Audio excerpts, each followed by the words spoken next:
સમા વિસ્તારના રહીશોની મ્યુનિસિપલ કમિશનરને ફરી એકવાર રજૂઆત। વડોદરા શહેરના સમા વિસ્તારમાં આવેલ જસ્ટ કોમ્પ્લેક્સ અને શરદ કોમ્પ્લેક્સના રહીશો દ્વારા રાજકીય ઇશારે બાંધકામ અટકાવવામાં આવતું હોય મ્યુનિસિપલ કમિશનરને 2 દિવસ પહેલા પણ રજૂઆત કરવામાં આવી હતી, પરંતુ કોઈ કાર્યવાહી શરૂ ન થતા આજે ફરી એકવાર રજૂઆત કરવા મોરચો પહોંચ્યો હતો।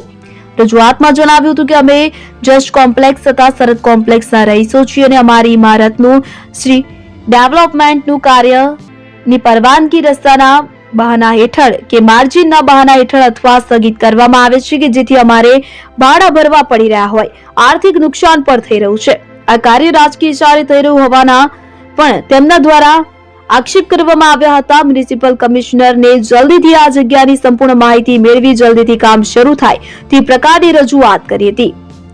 ઉલ્લેખનીય છે કે 2 દિવસ પહેલા પણ રહીશો દ્વારા પાલિકામાં આવી મ્યુનિસિપલ કમિશનરને રજૂઆત કરી હતી, પરંતુ કાર્યવાહી શરૂ ન થતા ફરી એકવાર તેઓએ કમિશનરને રજૂઆત કરી છે કે જ્યાં કમિશનરે અઠવાડિયામાં જે પણ પગલાં લેવાના થશે તે લેવામાં આવશે તેવું જણાવ્યું હતું।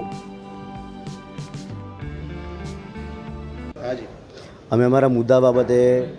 કમિશનર સાહેબને રજૂઆત કરવા માટે આવ્યા હતા અને એના માટે અમે ગયા શુક્રવારે પણ એમને મળવાયા હતા અને એમને કીધું હતું કે અમે સોમવારે આગળની કાર્યવાહી કરીશું, પણ એ કાર્યવાહી થઈ નહીં એટલે અમે ફરી એમને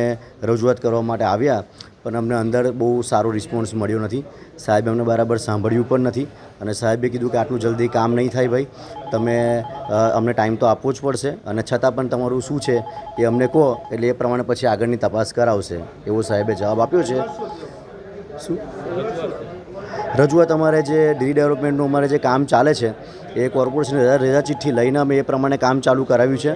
એ રજા ચિઠ્ઠી કોર્પોરેશન આપવા છતાં એ પ્રમાણે અમે કામ ચાલુ કરવા છતાં એક કોલમ બાબતની તકલીફ હતી, એ કોલમ અમે છેક નીચેથી ઉપર સુધી તોડી નાખ્યો છે, છતાં પણ અમારી રજા ચિઠ્ઠી કેન્સલ કરવામાં આવી છે। એ રજા ચિઠ્ઠી રીઇન્સ્ટોલ કરવા માટેની અમારી બાબત છે કે જેથી રજા ચિઠ્ઠી રીઇન્સ્ટોલ થાય તો અમારું કામ આગળ ચાલુ થાય। અમારું જે કોમ્પ્લેક્સ લગભગ 2.5 વર્ષમાં જે બાંધી આપવાની મુદત હતી એમાંથી સાહેબ અત્યારે અમારે 1.5 વર્ષ થઈ ગયું છે, છતાં કોમ્પ્લેક્સનું કામ બિલકુલ ચાલુ થયું નથી, અટકી પડ્યું છે। થોડુંક કામ ચાલુ થાય અને રાજકીય દબાણોને કારણે અમારું કામ બંધ થઈ જાય છે।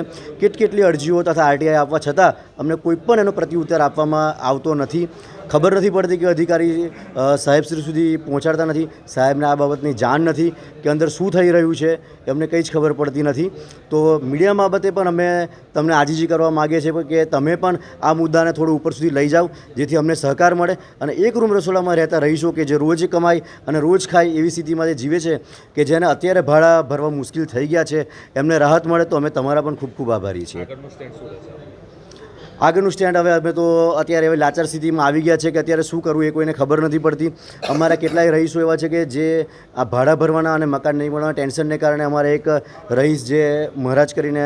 મુકેશભાઈ કરીને એમનું નામ હતું એ ટેન્શનમાં એક્સપાયર્ડ પણ થઈ ગયા છે અને કેટલાય લોકોની એવી દયનીય સ્થિતિ છે કે હવે તો શું કરીશું, તો અહીંયા આપણે રોડ ઉપર જ આવીને બેસી જઈએ કે કેટલી લેડીઝો તો આત્મવિલોપન કરવાની પણ માનસિકતા ધરાવે છે, તો અમે એમને કંટ્રોલ કરી રહ્યા છીએ કે કંઈ નહીં ચિંતા ના કરો, આપણે બધા ભેગા થઈને આગળ કામ કરીશું, એવી રીતે અમે એકબીજાનો સાથ સહકાર આપીને આગળ વધી રહ્યા છીએ।